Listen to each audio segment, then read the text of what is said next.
अतिशय महत्वाचा आनंदाचा दिवस आहे, एक ऐतिहासिक क्षण आहे। याच्यासारखी आनंदाची दुसरी गोष्ट नाहीये की दुधात साखर मिसळली जाते।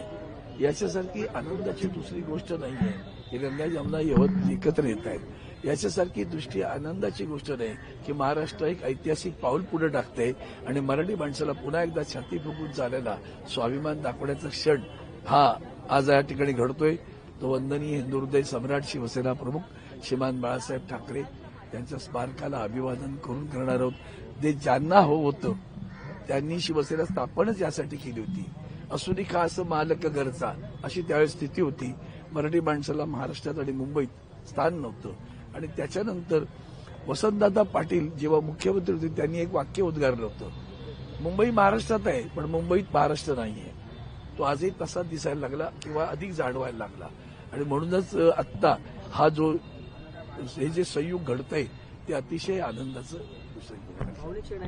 भावनिक तर आहेच ना। आनंद होता, प्रचंड आनंद आहे। किती वाट लोकांनी वाट पाहिली ना, प्रचंड वाट पाहिली मराठी माणसांनी आणि त्या मराठी माणसाला आज असे उभारी आल्यासारखं वाटतंय। हो, जर मुंबईत आपला स्वाभिमान ठसा, हो तुमच्या मुंबईत असूनही खास मालक घरचा त्याला घर देत नाही असं सांगणारी माणसं त्यांच्या पक्षात आहेत। उर बडवते त्यांची तळी उचलणाऱ्या भाजपच्याच मराठी कार्यकर्त्यांना सांगतो, जरा लाज वाटली पाहिजे, जनाची नाही मनाची तरी। ही सगळं पायघड्या उचलतात। तुमच्या सोसायट्यांमध्ये मराठी माणसाला प्रवेश नाही सांगण्याची हिंमत करणारा माणूस तुमचा मंत्री आहे। तुम्ही काय मराठी माणसांबद्दल बोलता? आणि म्हणून हा जो मुद्दा आहे तो निश्चित लक्षात घेतला पाहिजे की मुंबई मराठी माणसाची ते 106 होतात, त्यांनी आपली प्राणाहुती देऊन मिळवलेली आहे। तिच्यावर वाकड्या नजरेने बघण्याचं काम सुरू आहे, वेगवेगळ्या पद्धतीनं सुरू आहे। तुमचे धंदे इथून गेले, विसरतो मराठी माणूस। अखंड सगळे महाराष्ट्रातला उद्योग कुठे गेले हो? गुजरातला गेले ना। मग मराठी माणूस कसा विसरतोय? ती तमाम महाराष्ट्रातील मराठी माणूस कसा विसरतो असा माझा प्रश्न आहे। सगळ्या लोकशाहीचा मुळावर आलेली लोक आहे ती। बाजार मांडलाय, गेला बाजार विकत घ्या म्हणून विकली जाणारी माणसं असली आणि विकत घेणारी माणसं असली तर लोकशाहीला धोकाच तेवढं लक्षात ठेवा। हो काय हो, तुम्ही मराठी माणसं आहोत ना, का तुमच्या तोंडून अभद्र येत राहतं? हे अभद्र आहे, हे अभद्र आहे। अभद्र बोलू नका बरं। मंगलक्षणी मराठी माणसाला हित वाईट खोड लागली ना, मंगलक्षणी अभद्र कसं बोलता? निरंतर, त्याला अंत नाही, अनंत।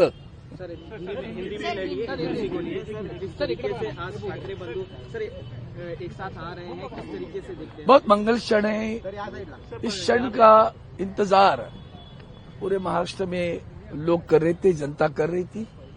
खास करके मराठी जनता तो इसके इंतजार में थी और ये गंगा जमुना का संगम मराठी हमारी जो जनता है उनको तो बहुत ही अभिमान देने वाली बात आज हो रही है। अब ये इसको लेकर आगे चलकर जो राजनीति होगी वो आप देख लेना। राजनीति से भी सामाजिक नीति आज इसी महाराष्ट्र में, इसी मुंबई में, आपको पता है मुंबई कैसी है? इंक्लूसिव कहते हैं, सभी को समाये लेने वाली है। हमने कभी जात पात पंथ धर्म नहीं देखा।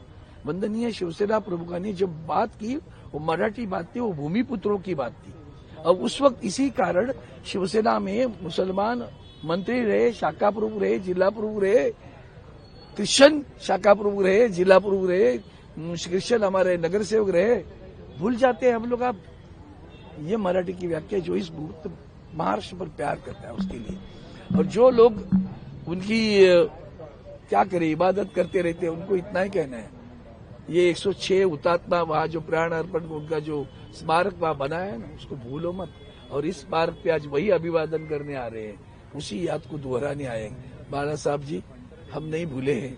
हमने आपको जो वादा किया वो अंतिम क्षण तक हम वादा पूरा करने के लिए हम जो चाहे कर सकते हैं। प्राण भी न्यौछावर करना पड़े तो वो भी करेंगे, लेकिन भगवा लहराएंगे। यही शपथ ग्रहण करने के लिए शरद पवार जी के साथ में जो अलायंस की बात हो रही है उसे किस तरह?